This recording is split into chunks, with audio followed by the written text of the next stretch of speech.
Bismillahirrahmanirrahim. Assalamualaikum warahmatullahi wabarakatuh. Bismillahirrahmanirrahim. Jadi karena seakan-akan belum melakukan, Indonesia itu dulu kedatangan Islam itu tidak pernah dipertentangkan antara Islam dan negara, sehingga diskusi itu sudah salah karena para wali itu tidak pernah mempertentangkan Islam dan keindonesiaan atau kebinekaan. Satu, bahwa para wali itu misinya dakwah, di mana-mana dakwah itu pasti ketemu yang berbeda, mulai beda agama, beda pilihan madhab, beda tradisi, beda kultur. Jadi itu tidak perlu dipertentangkan, tapi malah itu jadi lahan dakwah. Sehingga kita ini kalau diminta diskusi hubungan negara dan agama malah bingung, memangnya kenapa? Itu seperti dulu zaman P4, saya punya kawan di Jogja, teman saya nulis tafsir Profesor Zaini, itu pernah zaman Pak Erto disuruh sosialisasi P4 di Papua. Apa hubungan Pancasila dan UUD 45? Itu orang Papua jawab, hubungannya baik-baik saja Pak. Jadi yang unik itu ketika disuruh baca Pancasila, 1 Pancasila, 2 ketuhanan yang Maha Esa. Nah, akhirnya 6 kan? Kenapa Pancasila jadi 6? Yang unik itu ketika ditanya, ini saya melihat langsung di TV 7 itu, Indonesiaku itu, ada anak-anak kecil ditanya, bendera ini milik siapa? Bendera merah putih itu. Jawabannya apa? Milik sekolahan Pak aja. Karena memang milik sekolahan. Itu yang tanya itu kaget. Milik sekolahan Pak. Nah, tentang tema ini mohon dibaca ini langsung start ya, langsung serius, karena tadi sudah kayak jurkam tadi, ini yang langsung khas ilmuwan. Ini sebagai penghormatan saya pada Yunisma, ini khas keilmuan. Imam Zuhri adalah gurunya Imam Malik. Ya, saya ulang lagi ya, Imam Zuhri adalah gurunya Imam Malik. Halaman 29. Ini langsung start saya baca halaman 29. Ini terutama yang para punggawa-punggawa ini, saya baca ya. Ini teks tidak ada yang saya rubah, memang persis seperti ini. Bismillahirrahmanirrahim. Yaqulu Zuhri, ini gurunya Imam Malik. Fama futiha fil islami fathun qablahu kana a'zama minhu. Innama kanal qitalu haitsul taqon nasu. Falamma kanatil hudnatu wa wadu'atil harbu wa amana nasu ba'duhum ba'du wal taqaw fatafawadu fil hadits wal munaza'ah falam yaklim ahadun bil islami yaqilu syai'an illa dakhula fihi walaqad dakhalataini kasanaten mithlu man kana fil islam qabla dzalika wa aktsar. Terus ini ngomongnya harus santai, nggak boleh provokatif. Begini, kita tahu dalam perdamaian Hudaybiyah itu poin-poinnya itu semuanya merugikan Islam. Di antaranya adalah jika yang Islam masuk kafir harus dibiarkan, karena berarti masuk ke habitat asli. Karena Nabi sebelum jadi Nabi, komunitas pokok itu kafir, sehingga kalau Islam masuk kafir kembali ke habitat. Tapi kalau Islam masuk kafir, kafir masuk Islam itu harus dikembalikan karena dianggap bid'ah. Maka kalau kamu dituduh bid'ah itu tenang saja dulu, Nabi itu ya dituduh ji'ta bidinin muhdas, kamu datang dengan agama yang baru. Cuma agak diteruskan wa kullu muhdasatin bid'ah wa kullu bid'atin dalalah. Jadi orang-orang kafir dulu kalau ngomentari Nabi ya ji'ta bidinin muhdas, kamu datang dengan agama yang baru. Nabi nurut. Semua perjanjian yang merugikan Islam itu Nabi nurut. Tapi Nabi hanya minta satu hal, jangan ada perang 10 tahun. Dan orang boleh seminar, boleh diskusi tentang Islam. Ya ini dengerin betul ini. Jadi saya tidak akan provokatif, ini pakai logika. Nanti bisa dipakai disertasi doktor. Tapi saya minta orang boleh diskusi, boleh seminar tentang Islam. Akhirnya saat itu juga ada orang yang masuk Islam, di depan tulisan itu belum kering istilahnya, datang ke situ, namanya Abu Jandal bin Suhail bin Amr. Itu datang ke Nabi, ya Rasulullah saya ini mau masuk Islam. Kata orang-orang kafir, ini pertama Muhammad, kamu komitmen enggak sama perjanjian? Kalau kamu komitmen harus kamu kembalikan. Nabi bilang, ya Aba Jandal, kamu kembali ke mereka, ke habitat mereka, yaitu menjadi kafir, di komunitas kafir maksudnya. Akhirnya nangis. Umar, Sayyidina Umar itu mendekati Abu Jandal, kemudian memberi isyarat supaya ngambil pedangnya. Jadi syaratnya wong ini baca ora wis. Maksudnya orang-orang kafir. Tapi Abu Jandal nggak mau. Singkat cerita akhirnya kembali ke komunitas kafir. Tapi yang dikatakan Imam Zuhri cara analisis ini nggak bisa pakai provokatif, harus pakai analisis. Innama kanal qitalu haitsul taqon nasu. Yang namanya perang itu menjadikan orang tidak berpikir jernih. Ini poin yang diambil oleh Rasulullah. Kalau dibahasakan Nabi curi kesempatan, masuk Nabi dikatakan mencuri, meskipun itu hanya bahasa ya. Enggak mungkin lah kita bahasakan seperti itu. Saya ulang lagi ya. Kenapa ada perang berkesinambungan sampai tahun ke-8 Hijriah? Mulai tahun kedua ada perang Badar sampai tahun 8 Hijriah itu perang terus. Nabi sama orang kafir perang terus. Akibatnya apa Pak Profesor? Namanya perang itu ya enggak kau bermikir. Pokoknya agar ketemu Islam perang, Islam ketemu kafir perang, enggak kau bermikir. Padahal Islam itu bisa diterima oleh akal sehat, harus lewat diskusi, lewat pengamatan, lewat pemikiran, lewat pengendapan berpikir. Makanya Nabi tahu ini masalah besar. Kalau orang perang terus, itu gak kau bermikir Islam, tidak sempat diskusi tentang Islam. Makanya Nabi hanya minta satu poin. Oke, perjanjian ini satu rutin semua, tapi saya minta orang kafir semuanya boleh mendiskusikan Islam, boleh seminar tentang Islam. Mereka bilang iya, pada pikiran mereka kan diskusi paling piye. Ternyata betul, ada diskusi. Terus temanya gini, kira-kira bener di Muhammad Abi Abu Jahal.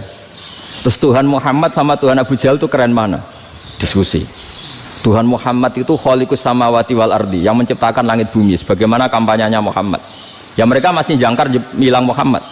Kalau Tuhan kita, ya berhala itu yang kita bikin, yang kadang rusak, yang kadang kudanan, terus lumutan, pokoknya terus diskusi. Kita kok bener pengirannya Muhammad. Terus Muhammad Abu Jahal, mulai dhisik Muhammad itu ratau bodoh nih. Mulai dulu Muhammad tuh gak pernah bohong. Abu Jahal, waduh, wis bodoh nih ngongkonan. Wis ribet kan? Dan semua diskusi itu mengarah ke kebenaran Islam. Akhirnya ngomong kafir sing tokoh-tokohnya cara Jawa yuk, wah semane jebule masalah ini kan. Artinya gini, kalau kita ingin Indonesia damai, sebenarnya yang untung itu Islam. Karena Tuhan yang menciptakan langit dan bumi tentu gak akan diperbandingkan atau akan dikalahkan oleh Tuhan yang lahirnya saja sudah di bumi.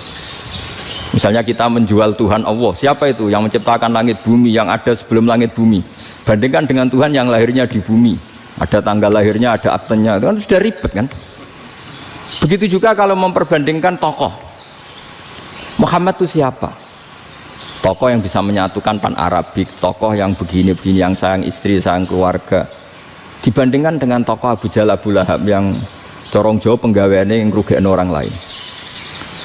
Akhirnya orang itu mulai tertarik sama Islam. Makanya kata Az-Zuhri pakai bahasa dulu, falam yaklim ahadun bil Islam. Tapi kalau sekarang yang populer itu bahasa yatakallam.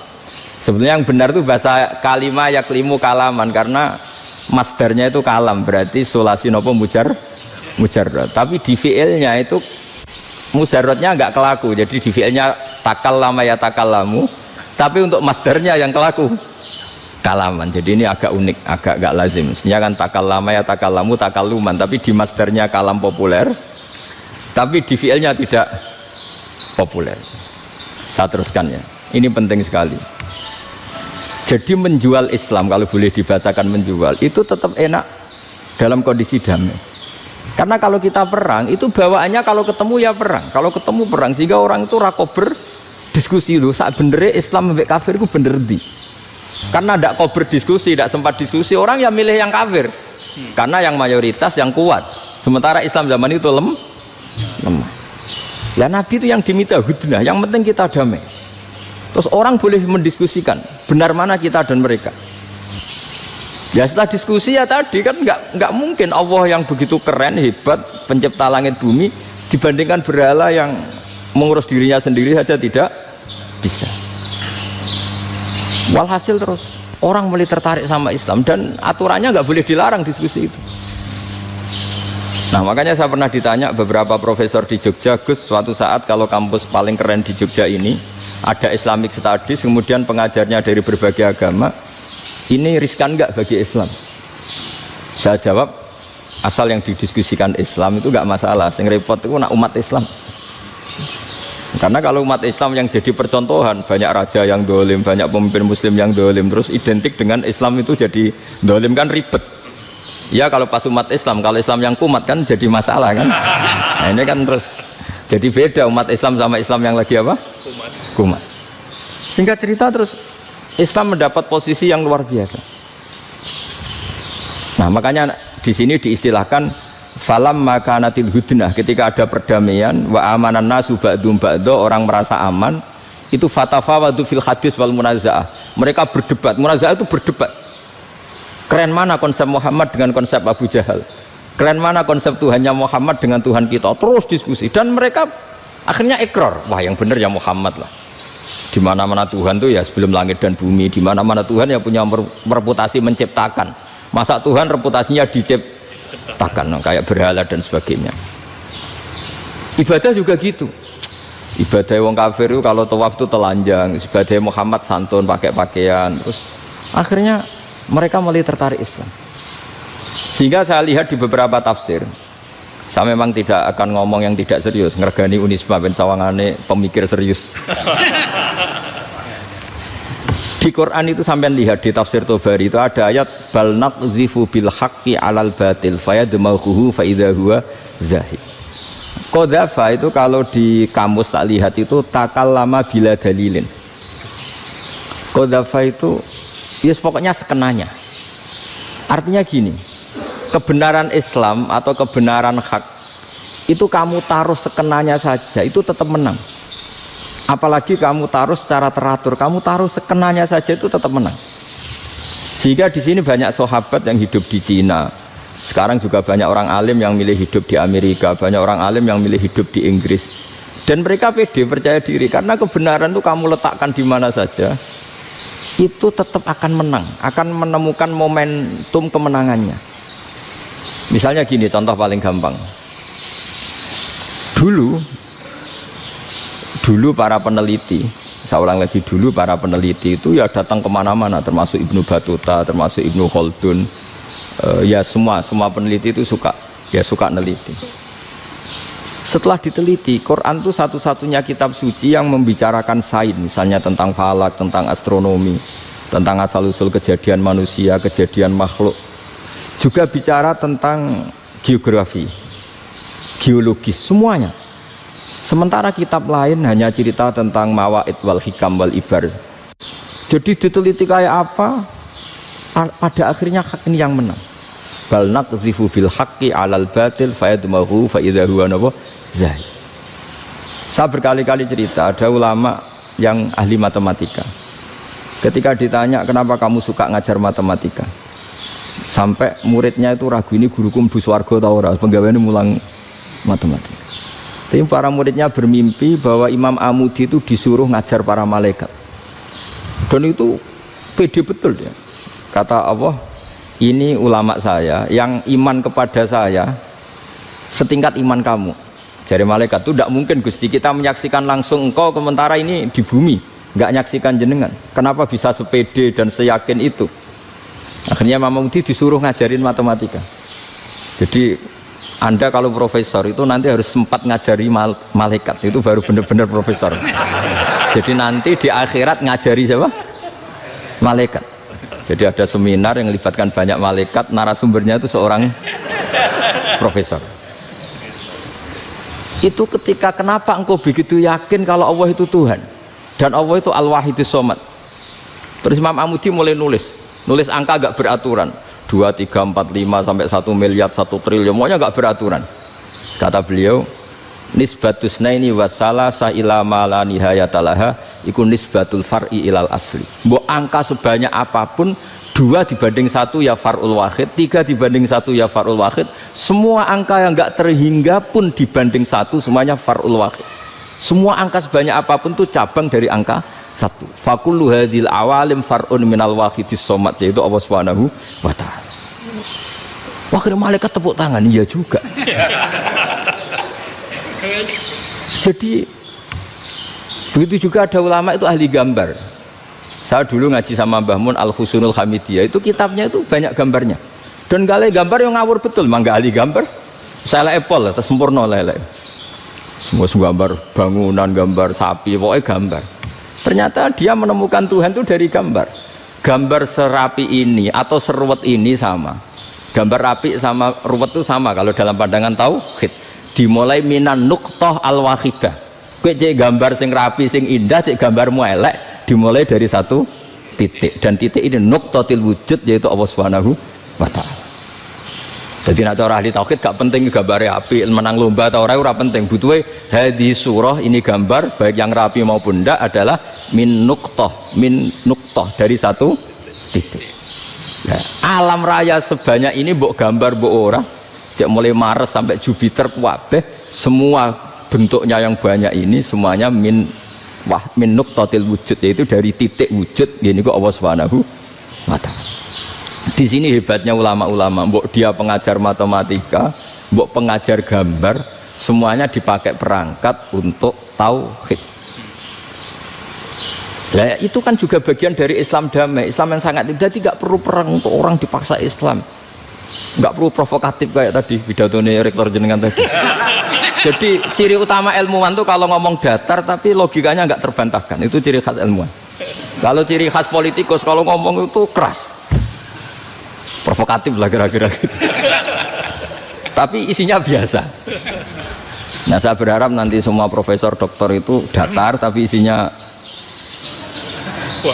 kualitasnya bagus ya. Mentes. Jadi makanya terus kata ulama, kenapa diistilahkan balnat zifu bil haqqi?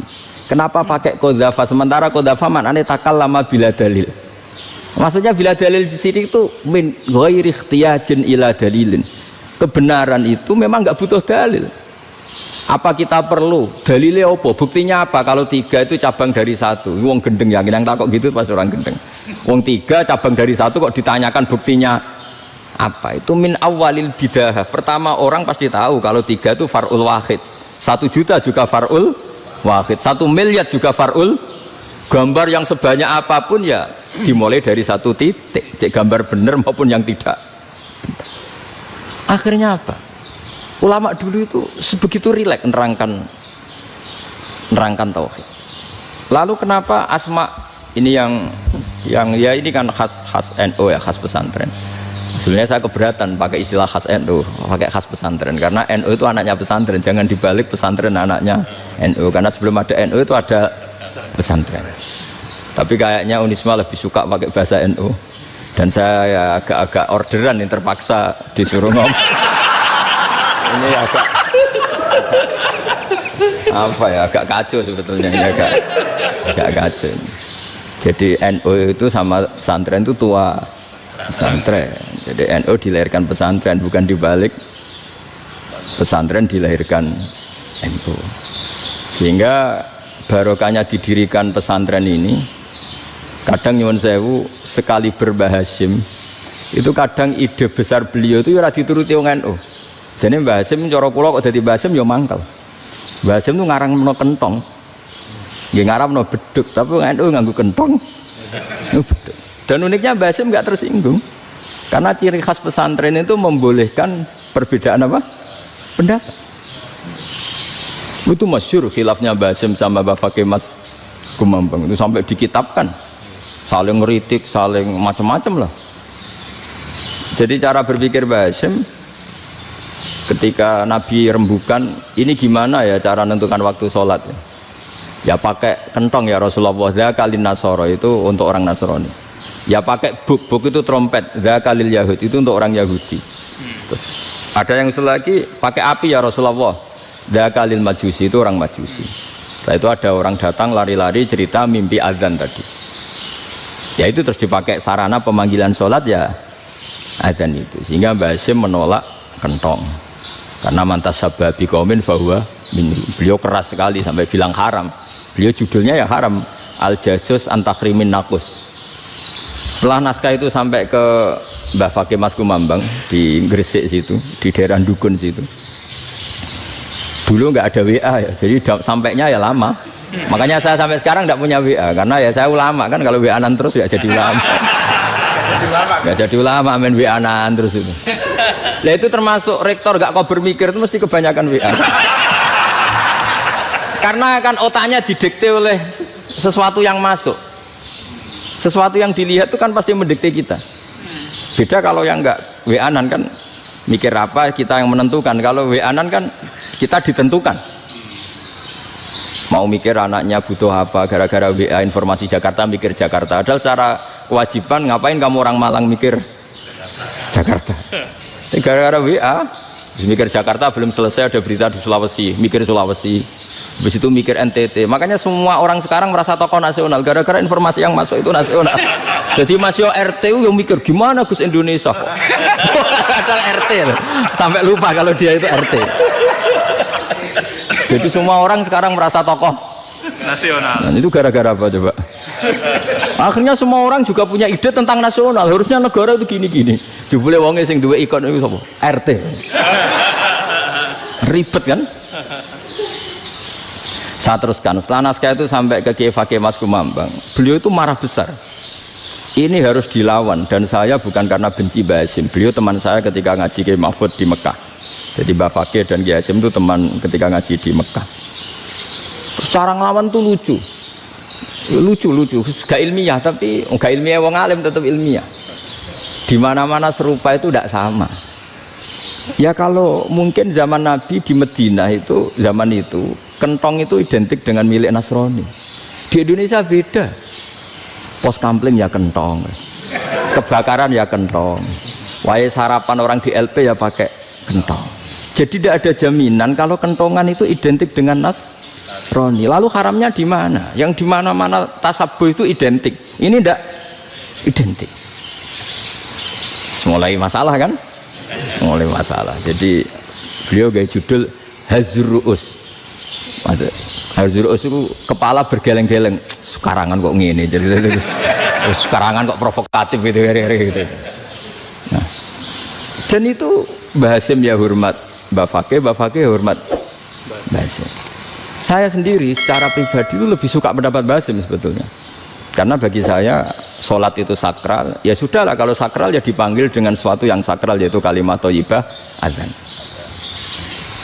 Tapi saya tidak akan bilang kalau kentongan itu haram. Karena kalau haram alasannya mirip orang Nasrani. Sementara pos kampling ya pakai kentong, ada banjir ya kentong, ada kebakaran ya kentong. Jadi tidak identik untuk misa atau untuk sholat ala Nasrani. Tapi itu dulu ya rileks saja. Dua beliau itu ya saling menghormati, padahal saling kritik. Dan dulu ulama yang beda madhab itu ya saling menghormati. Imam Syafi'i itu kalau sholat di kawasan Masjid Abi Hanifah ya tidak kunut. Ketika ditanya kenapa kamu tidak kunut, sementara engkau berpendapat kunut itu sunat, ikroman di hadal madhab. Saya sangat menghormati madhab. Imam Ahmad bin Hanbal itu berpendapat kalau orang pakai bekam, pakai iftisot atau hijamah itu batal sholatnya. Sementara Imam Syafi'i mengatakan tidak batal apa sholatnya atau wudunya tidak batal. Tapi Imam Ahmad itu ditanya, apa kamu makmum Syafi'i? Bagaimana mungkin saya tidak makmum sama wali kutub seperti Imam Syafi'i? Padahal menurut keyakinan Imam Ahmad ini sholatnya batal. Ini habis ikhtijam udah wudu. Tapi tetap saja beliau karena perbedaan pendapat di furu' itu lazim. Ya orang boleh berdebat lah. Ketika Unisma datangkan saya, itu saking senengnya kiai, apa saking sombongnya sampai ngatur kiai, kan nggak pernah bisa diperdebatkan. Itu kan orang boleh debat kan? Itu saking angkuhnya apa saking senengnya kan nggak jelas kan? Kan dan orang boleh setuju pendapat saya, yaitu ngatur kiai itu haram. Setuju juga Pak Rektor, ekspresi mahabbah itu ya macam-macam. Dulu sahabat ya gitu, sahabat itu ada yang nggak kenal wajahnya Nabi sama sekali sampai akhir hayatnya. Ketika ditanya, lo kamu itu sahabat kok nggak tahu wajahnya Nabi? Saya tidak pernah berani memandang Nabi karena ijlalan Nabi. terlalu menghormati saya sehingga tidak berani memandang wajahnya. Ada sahabat yang penggawaannya dulu wajah Nabi sampai bisa nyifati alfiu faminunil hajib, sampai bisa nyifati detail karena dulu wajah Nabi itu ibadah. Ada seorang wali ditanya, kalau kamu di surga ingin nggak melihat Allah? Enggak. Loh, tapi semua orang ingin melihat Allah. Unazzihu dzalikal jamal an-nadhari misli, ben gak elek-elek Allah tak delok terima aku. Wong ra jelas. Berarti kok delok pangeran. Banyak. Jadi justru tapi karena saking takzimnya. Ndak lah, mosok sak aku kok. Makanya saya berkali-kali cerita, menurut kesepakatan ulama, soft awal itu paling baik. Tapi banyak juga wali yang kalau sholat itu di belakang. Koyok paling bener yang kok ngarep gitu. Bayangkan misalnya kamu semangat di soft awal di masjid haram, jebule sholatnya salah. Itu dari malaikat gaya nih kok ngarep, jebule raro. Ini di sini wong, jebule bodoh gitu. Gaya nih kok ngarep, jebule. Coba orang kalau sowan Mbah Mun, yang berani di depan itu kan ya ketuanya atau jubirnya kan, yang merasa tidak pati pinter-pinter kan mesti di pojokan. Artinya sudut pandang seperti itu ya sah saja, apa? Sah saja. Makanya banyak sahabat yang jarang sowan Nabi, alasannya takut ganggu Nabi. Banyak yang sering sowan Nabi, alasannya seneng Nabi. Yang sowan ya seneng Nabi, yang nggak sowan alasannya seneng. Loh, Nabi itu tokoh, punya keluarga, punya anak. Kalau saya sering sowan berarti sering ganggu. Yang sering sowan dia alasan ini khazanah kita harus istifadah. Jadi zaman dulu dia biasa, dua sahabat, yang satu milih mahabbah itu milih sering sowan, yang satu juga mahabbah milih tidak sering. Karena pertanyaannya bisa dibalik kan, sering sowan apa sering ganggu coba. Nabi Abedar, assalamualaikum. Nabi nimang cucunya, assalamualaikum. Ayo bener yang sowan apa bener yang enggak kalau seperti itu. Akhirnya terus diatur sedemikian rupa oleh Quran. Walau annahum sabaru hatta takhruja ilaihim lakana khairal lahum. Jadi sahabat kalau mau sowan Nabi ya nunggu di Sufah. Kalau Nabi keluar berarti milik publik. Sekali masuk ke dalam tidak ada sahabat yang berani sowan. La tadkhulu buyutan Nabi illa ayyudzana lakum. Kalau soal sampai masuk dalam harus nunggu dipanggil. Karena sekali Nabi masuk dalam itu milik privat keluarga, milik istrinya, milik cucunya, milik keluarganya. Jadi Nabi sekali keluar ke ruang itu berarti milik publik. Itu terus jalan tengah. Karena kalau langsung masuk, bayangkan saya itu sering menyaksikan. Mbah Mun habis ngaji 2,5 jam ngaji Jalalain, baru masuk, assalamualaikum. Padahal yai mungkin mau ke kamar mandi, mau ini itu. Jadi dulu itu Quran sangat modern. Sebelum ada dokter ngatur tamu, rektor ngatur tamu itu Islam sudah modern. Dia kan gak fair kan? Misalnya saya ke Unisma harus janjian pakai ini, terus kalau misalnya kesini selonang-selonang kan lucu kan, mentang-mentang kiai terus juga sowan-sowanan selonang-selonang. Padahal kalau kita mau ke mereka pakai protokol. Sering tidak fair dunia ini, tapi karena aku kiai ra oleh gelo ya sudah. Akhirnya saya memutuskan gak gampang kemana-mana karena itu. Saya sering didatangi ajudannya menteri, Gus mau ada tamu dari Jakarta tanggal ini, mesti saya bilang, mereka milih tanggal yang mereka kosong, kok tidak mikir apa saya pas itu kosong. Tak jawab enggak lah, sebelum diatur bahasanya dan tawaduknya gitu. Akhirnya dibalik, datang lagi, Gus jam jenengan kosong apa, kita menyesuaikan.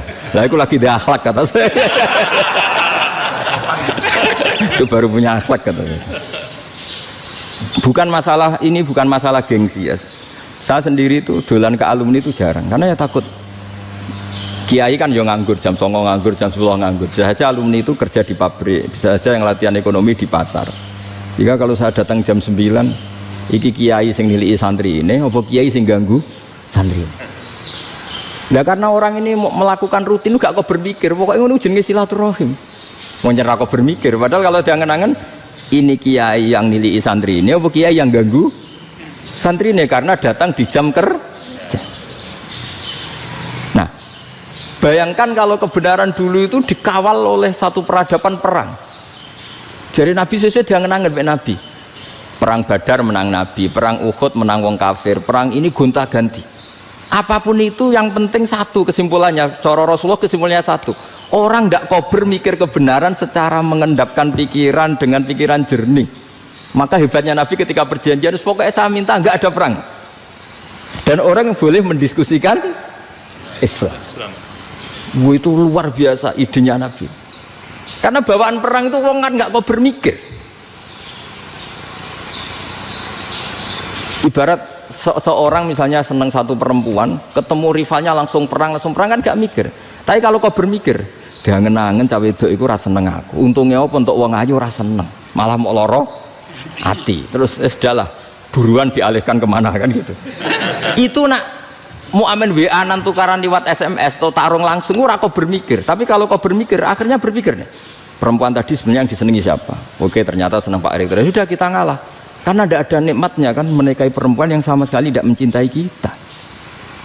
Tapi kalau nak kau berpikir pokoknya diprovokasi, wah gue kalah mbak A, gue kalah mbak B. Pikirannya kan, ojo sampai kalah. Bareng wis menang ternyata ada lah. Nah bayangkan Islam itu seperti itu dulu, dipertarungkan. Wong Islam itu dinu aklin, agama yang diterima dengan akal sehat. Tapi sekarang ukurannya perang. Yang menang berarti benar, yang menang benar. Kan terus jadi repot. Dan itu Nabi tidak ingin, makanya Nabi ingin sudah lah, nggak ada perang. Nah, makanya kata Imam Zuhri, fathul Islam terbaik adalah orang boleh diskusi tentang Islam dan tidak ada perang. Lagi-lagi penting, tidak perang itu penting, silmun itu penting, perdamaian itu. Setelah tidak ada perang, akhirnya fatafawadu fil hadis wal munazah, orang boleh diskusi apa saja, termasuk boleh adu polemik. Konsep satu Tuhan dan Tuhan banyak diperdebatkan. Akhirnya Nabi secara rileks bisa menjelaskan, Muhammad, urusan kita banyak. Kalau Tuhannya satu tidak cukup, Tuhan harus banyak untuk menyelesaikan berbagai urusan. Ada Tuhan bagi rektorat, bagi macam-macam kan. Ada Tuhan untuk ngurusi utang, ngurusi BPKB, macam-macam. Terus kata Rasulullah, enak saja Nabi jawabnya. Ya kalau kamu punya majikan banyak, perintahnya beda-beda, kamu mangkel enggak, bingung enggak? Ya susah mat, kalau majikannya banyak, perintahnya beda-beda, kita jadi repot. Seneng mana? Seneng majikan satu. Ya sudah, Tuhanmu itu majikan kamu. Kalau Tuhannya banyak, perintahnya macam-macam, kamu yang repot. Akhirnya sudah mat, Tuhannya satu aja. Nah, itu ya barokahnya diskusi tadi, barokahnya enggak perang. Daraballahu mathalan rajulan fihi syuraka'u mutasyakisuna wa rajulan salamal lirajul hal yastawiyani masalah. Terus alhamdulillah. Jadi orang yang paling kafir pun saat itu taslim. Nah ini kembali ke kalimat la ilaha illallah. Saya tidak perlu provokatif, pasti teori saya itu benar. Bukan saya bilang benar itu karena sombong, enggak. Ini sesuai teks. Misalnya begini, benar enggak kelompok takfiri yang suka ngafirkan orang lain? Itu pasti tidak benar. Logikanya gampang. Orang yang kafir 70 tahun saja dengan melafadzkan la ilaha illallah menjadi muslim. Masa dengan kalimat yang sama yang muslim menjadi kafir? Itu logikanya kan nggak ketemu. Orang kafir 70 tahun untuk menjadi muslim disuruh baca apa? La ilaha illallah. Tapi gara-gara baca la ilaha illallah nyekel patok jadi kafir. Pertanyaannya, loh ini kalimat apa? Kalimat untuk mengkafirkan apa kalimat untuk mengislamkan? Karena yang kafir dengan kalimat itu menjadi Islam, ternyata yang Islam dengan kalimat itu menjadi kafir. Itu ketemu nggak? Cara logika itu kan nggak ketemu kan? Makanya cara pikirannya Abul Hasan As-Sadzili, dan saya setuju pikiran itu. Istighfar ini boleh orang Jawa Timur protes karena kadang beda manhaj, tapi jangan protes saya, protes Abul Hasan As-Sadzili kualat mesti sampean. Ketua Torekoh napa? Sadziliyah. Cara madzhab Sadzili, dan Anda boleh berbeda madzhab, mencari khasnya wong kampus itu wani beda. Beda kapasitas lah, pokoknya butuhnya beda. Dan ketok pinter, ketok kritis tuh. Cara madzhab Abul Hasan As-Sadzili itu gini Pak Rektor. Jadi istighfar itu baik, tapi ba'da kamali tauhid, setelah tauhidnya itu benar. Alasan beliau masuk akal. Ketika ada ayat fa'alam annahu la ilaha illallah wastaghfir li dzambik. Bihadil kalimah. Jadi orang boleh istighfar setelah tauhidnya benar. Alasannya Abul Hasan As-Sadzili begini. Qul lil ladzina kafaru iyantahu yughfar lahum ma qad salaf. Katakan kepada mereka yang kafir, sekali mereka tidak kafir, maka otomatis dosanya masa lalu diampuni. Pertanyaannya, yang bisa menghentikan kekafiran itu kalimat apa? La ilaha illallah. Dengan hanya melafadzkan la ilaha illallah Muhammadur Rasulullah, langsung yughfar lahum ma qad salaf, langsung dosanya diampuni. Berarti yang menjadi pengampun dosa lah, penyebab pengampunan itu apa? La ilaha illallah. Itu bahkan orang kafir belum istighfar. Di ayat itu kan Allah gak mensyaratkan setelah la ilaha illallah istighfar baru diampuni, enggak. Asal la ilaha illallah langsung yufar lahum maqad salah. Saya ulang lagi ya, jelas ya. Jadi kulil ladzina kafaru iyantahu yufar lahum maqad. Nah sekarang iyantahu, mereka berhenti dari kafirnya. Syaratnya pakai apa? La ilaha illallah Muhammadur, itu langsung yufar lahum maqad. Artinya apa? Ghufranullah itu bisa didapat hanya dengan mujarrodut tauhid, yaitu hanya dengan melafadzkan kalimah thayyibah. Dan sahnya istighfar juga berdasar kalimah thayyibah itu. Misalnya gini, orang kafir sebelum Islam melafadzkan astaghfirullah, astaghfirullah, astaghfirullah, kira-kira diterima enggak? Enggak kan? Karena syaratnya istighfar ba'dat tauhid. Nah makanya dalam adab Sadili istighfar itu setelah la ilaha illallah.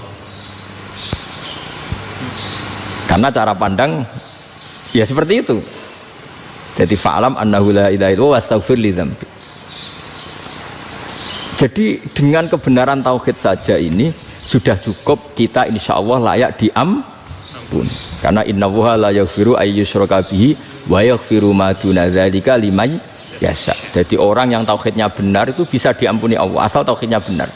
Itu Allah ngendikan liman yasha wa yaghfiru ma duna dzalika liman yasha. Dawe Imam Suyuti walam yakun liman yastaghfir. Jadi orang yang bertauhid secara benar meskipun gak sempat istighfar itu tetap potensi diampuni. Karena bawaan tauhid itu sudah menjadi layak diampuni. Kayak orang kafir sekali ngelafatkan kalimat tauhid mbok gak istighfar langsung diampuni. Nah, karena melihat seperti itu terus orang berlomba-lomba memperbanyak jumlah ngelafatkan la ilaha illallah.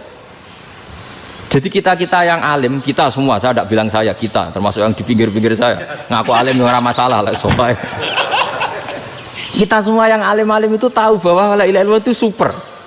Sudah bawaannya tauhid, juga punya kelayakan diampuni. Nah kemudian nasib kita agak sial.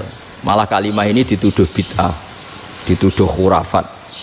Mergo Nabi nggak pernah tahlilan, Nabi nggak pernah. Nabi gak pernah tahlilan, kalau diartikan Nabi ra tau maca la ilaha illallah nek gak kalimah ini. Nah, ini provokatif ini. Jadi ini sudahlah keanehan-keanehan ini kita terima karena ciri utama wali, ciri utama ulama itu wa udhu fisabilillah, harus pernah disakiti. Jadi kalau Unisma sakit karo dituduh apa? Dituduh bid'ah itu berarti belum calon ulama. Anjar ulama itu wa'udhu fisabilillah, harus disakiti. Jadi kalau kamu disalahpahami itu ya harus santai. Termasuk provokatif tadi. Iya, termasuk provokatif tadi. Termasuk diatur tadi itu. Jadi kalau cara berpikir kan, karena mereka itu memang kalau kita turutin itu memenya itu terlalu, kadang menghujat kita itu. Enak ya jadi KNU, ada orang mati datang, kiainya dapat makan, dapat rokok, terus pulang gitu. Jadi apa, terus kita kayak tersangka terus. Kita kan kayak tersangka terus, tertuduh terus itu. Terus yang orang NU ya memenya juga nggak kalah ekstrimnya. Boleh ya ajaran orang nggak boleh ngasih-ngasih kiai gitu. Berarti boleh dong ajaran kikir gitu. Jadi memang kadang apa ya, cangkem elek lah bahasa kasarnya itu. Itu memang kadang lebih mengenakan. Kalau kita datang ke acara mayat kan dapat makan, dapat minum. Kalau yang sohibul bed rokok ya dapat rokok. Kalau kiainya dapat wajib, kadang 20.000, kadang 50.000. Terus memenya itu kok setega itu ya, ada orang meninggal kok malah kita makan-makan. Seakan-akan kan kultur ini biadab kan gitu. Tapi yang orang NU kebalikan bales. Oh ternyata nggak boleh ya mayat disodakoi, ternyata nggak boleh ya orang dermawan. Berarti Islam membolehkan medit ya gitu. Ya modus ini kan. Angen-angen itu luwih mandi timbang takbir ya kan. Karena ini kan memicu emosi kan. Memicu apa? Emosi.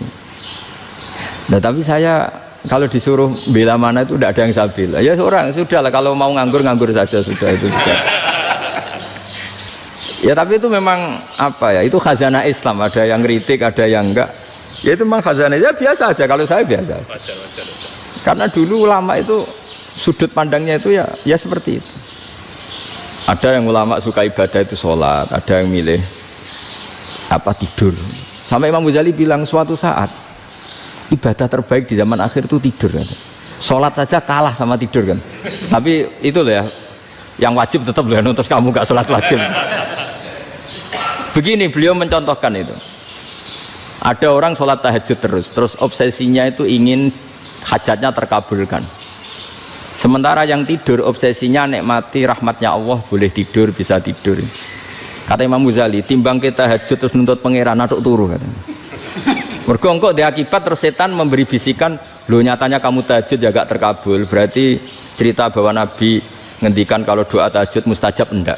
Daripada ngono ki aduk turu ora tau ndonga misalnya. Timbang abri-abri Islam ya, timbang elek-eleki napa? Islam. Jadi ulama itu mulai dulu itu sudah berpikir. Banyak orang menjadikan tahajud, sholat malam itu media untuk hajatnya. Dan kalau nggak kesampaian ini mutung. Nyalahkan kiainya ijazah ramandi. Macam. Daripada ngono ora usah apa? Tahajud turu. Dan jenis kayak ini tuh banyak. Makanya ulama kayak saya itu saenake dhewe itu ya jarak. Saya sering didolani muhibbin terus bilang, "Gus, saya doakan gini-gini, saya mau nyalon bupati atau saya gini." Saya bilang, "Gak waduh orang ndonga, nak ra mandi darane ulama dongane ra mandi." Nak mandi kamu jadi bupati tetap nganggep karena beli. Sapa sing ora roh bupati saiki gak beli? Ribet kan? Ketika mereka jadi ngunsurkan doa kamu apa karena kemarin beli? Yang beli maksudnya, nggak beli nggak usah tersinggung. Jadi ribet ngadepin. Nggak, artinya gini loh, boyo doa itu jangan dipakai begitu loh.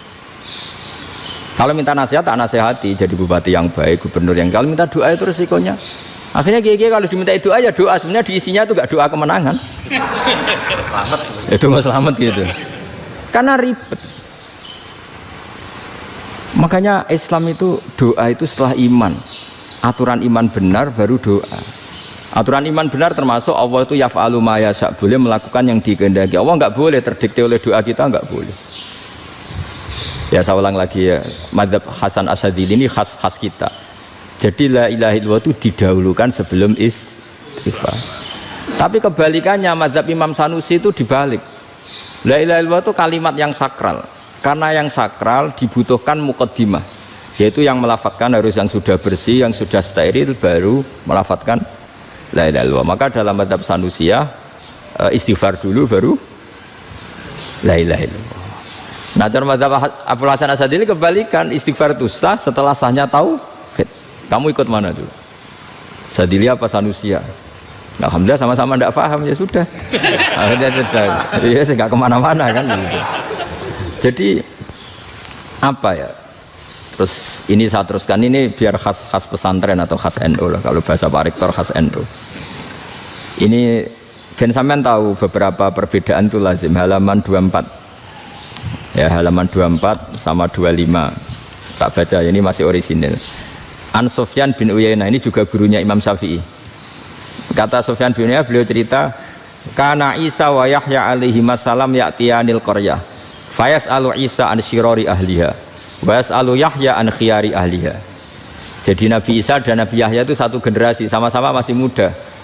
Kalau di satu kampung yang Nabi Yahya tanya, ini keluarga terbaik siapa? Saya mau nginap di situ karena kumpul orang baik itu nyaman. Kalau Nabi Isa kebalikan, keluarga terburuk mana ya, saya tak di situ.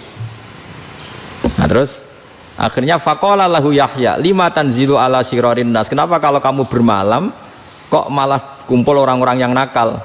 Innama ana tabibun udawil mardo, saya ini nabi barat dokter, di mana-mana dokter yang ngumpuli yang sakit, ngobati yang sakit. Makanya di NU itu ya banyak Kiai Jazab mengumpuli yang nakal-nakal.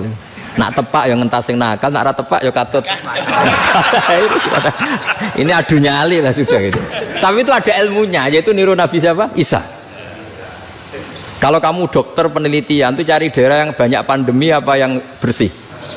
Yang banyak pandemi, karena yang namanya penelitian ya di situ kan. Kalau kamu dakwah ngentas kemiskinan, ke daerah miskin apa daerah kaya? Nah sama, kalau ngentas kefasikan ke daerah fasik apa daerah orang soleh? Fasik. Ya, tapi itu Nabi Isa. Nah kalau kamu tidak Nabi kan potensinya kan ngadut itu. Tapi setidaknya bahwa kita sering disalahkan karena punya beberapa tokoh yang ngancani fasik-fasik, itu sebenarnya ada dalilnya, yaitu Nabi siapa? Isa. Nah terus masalah tegas dan lunak. Ketika ada mahasiswa misalnya pacaran, boncengan lanang dan perempuan, itu pilihan kita apa? Kalau tegas, terus gak mau mendengar kita. Misalnya gini, contoh gampang, tak beri contoh Pak D, jangan orang tua, nanti secara fikih itu beda. Nah ini kan kita orang pesantren, biasa ngaji fikih detail. Kamu Pak D seorang perempuan, mahasiswi misalnya, sering pacaran. Setiap ke situ sama pacarnya kamu diam saja. Padahal kamu dosen keislaman. Mesti ponakan kamu nyimpulkan, ternyata pacaran itu tidak apa-apa. Buktinya Pak D itu tidak negur, menengahi. Ini berarti as-sukut alal mungkar. Tapi kebalikannya, Pak D ini terkenal keras. Nak rono mesti raja aku ponaan. Akhirnya yura rono. Mesti ngerti nak mesti diamuk. Nah, dua orang ini sama-sama gagal kan? Yang lunak menjadikan ponaannya pacaran terus karena enggak negur sehingga dikira membolehkan. Sing keras juga gak sempat bina wong rono era wani. Akhirnya dua orang ini sama-sama enggak ketemu, sama-sama enggak berkesempatan membina kan? Gagal membina kan? Karena yang keras ponaannya enggak pernah situ, berarti enggak bisa bina kan? Yang lunak membiarkan berarti juga ada bina. Nah, Islam itu antara dua itu. Ya agak terlalu lunak, enggak terlalu keras. Karena kalau terlalu keras, misalnya ada kiai terlalu keras, lu masyarakat mau tanya itu gimana? Lari kan? Lu saya ini punya pengalaman pribadi. Saya ini kan kecelok orang alim.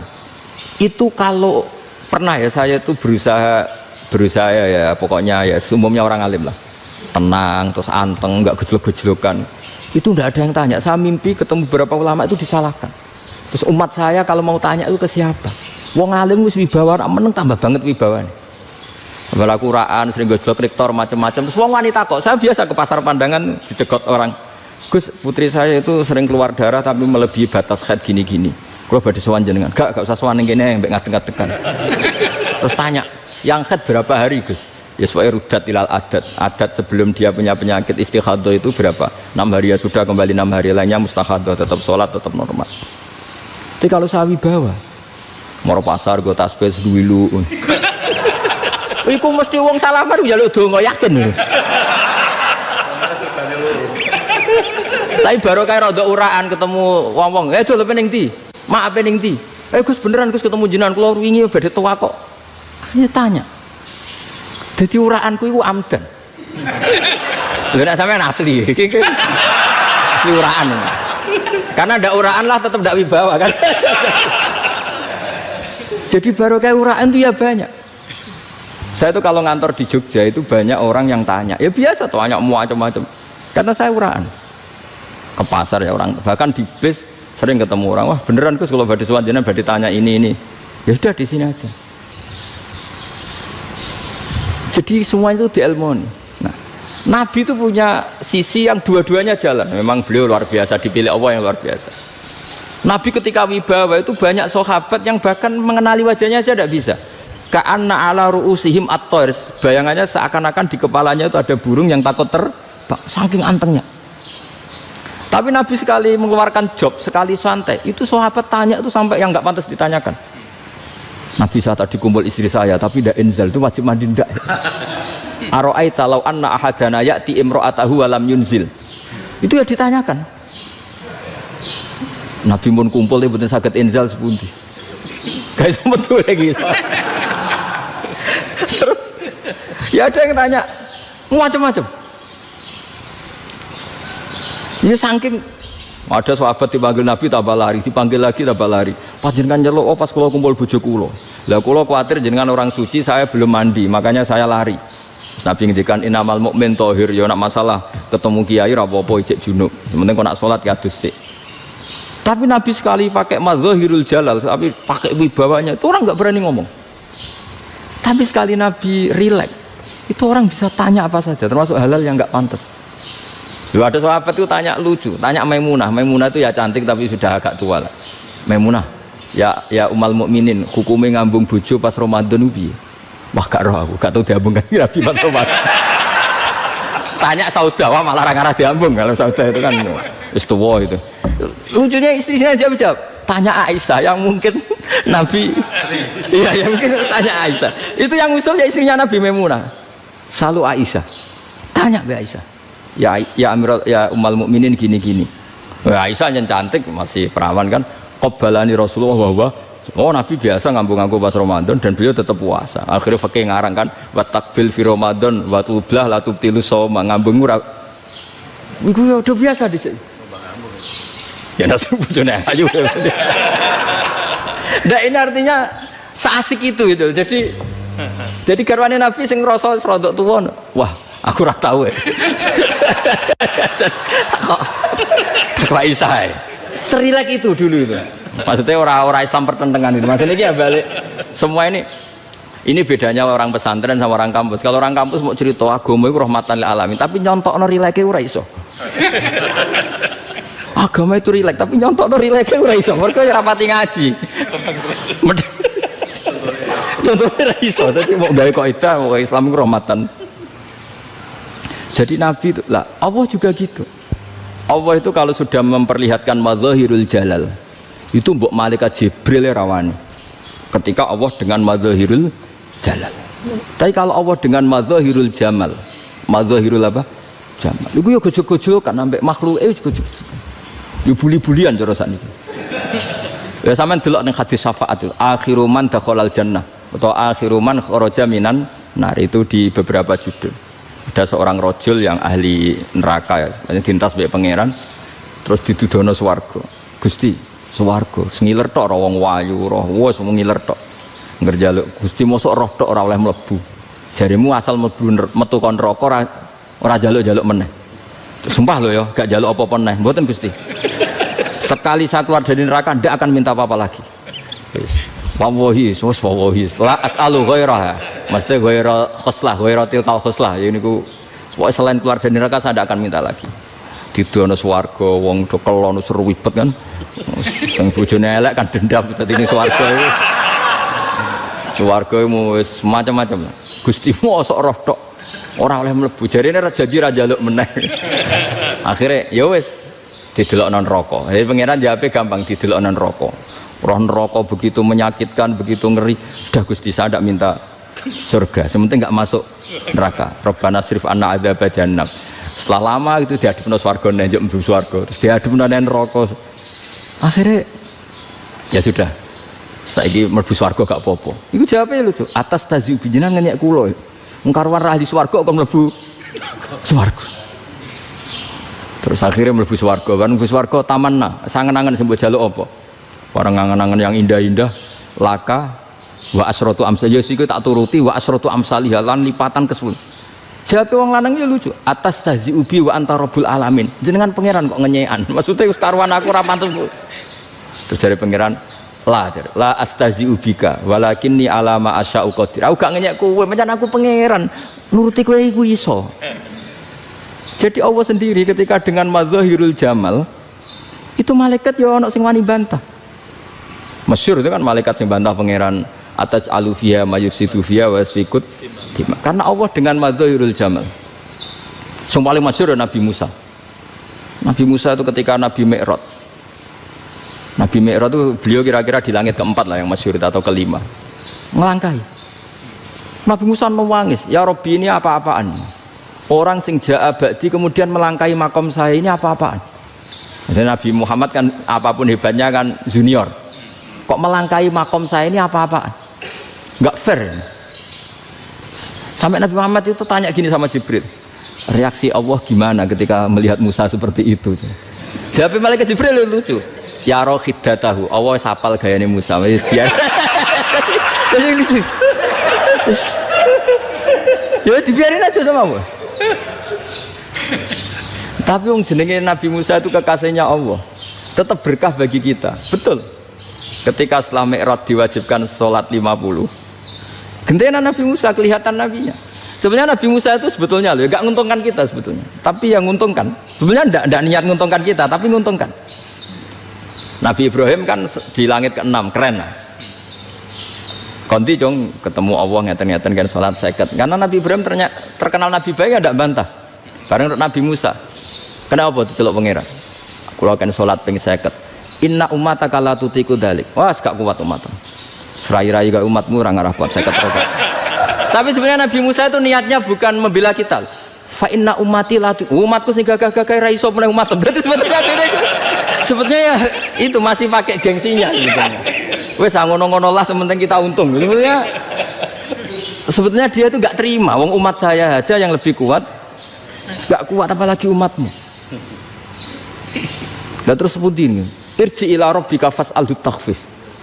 Itu berarti Allah dengan madzahirul jamal. Sudahlah, datang ke Allah minta keringanan. Allah itu baik. Minta. Mbak Allah itu ringanan mau 5 tok. Jadi cek 45. Balik ke Nabi Musa, piro 45. Cek ra kuat umat. Wong umatku ra kuat. Jadi sebenarnya dia bilang umatku ra kuat. Lho cara Nabi Muhammad model wong Malang. Yo beda umatku mbek umatmu. Ribet kan? Beda. Lho Nabi Muhammad kan enggak seperti itu kan? Enggak punya akhlak Malang kan? Akhlak maksudnya akhlaknya mujur itu, akhlak yang baik gitu.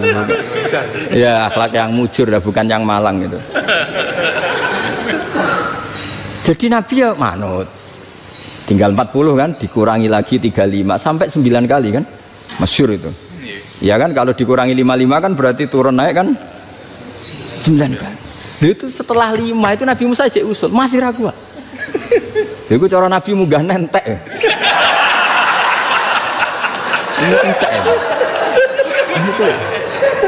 Terus iya doa tuntas betul. Sebebas. Terus munggah ado-ado laopo. Ngapain itu? Akhirnya Nabi Muhammad sudah sampun ya kalimah Allah. Saya ini malu sama Allah Musa. Sudah 9 kali dan diturutin terus. Jadi Allah kalau dengan madzahirul jamal itu Nabi Musa biasa nego sama Allah. Tapi ketika Allah dengan madzahirul jalal itu Nabi Musa enggak berani. Yaitu di hadis syafa'ah. Hadis syafa'ah ketika manusia datang ke Nabi Adam, ya tuna Adam. Ya Adam anta abul basar ngene isfa'li ana inda rabbik.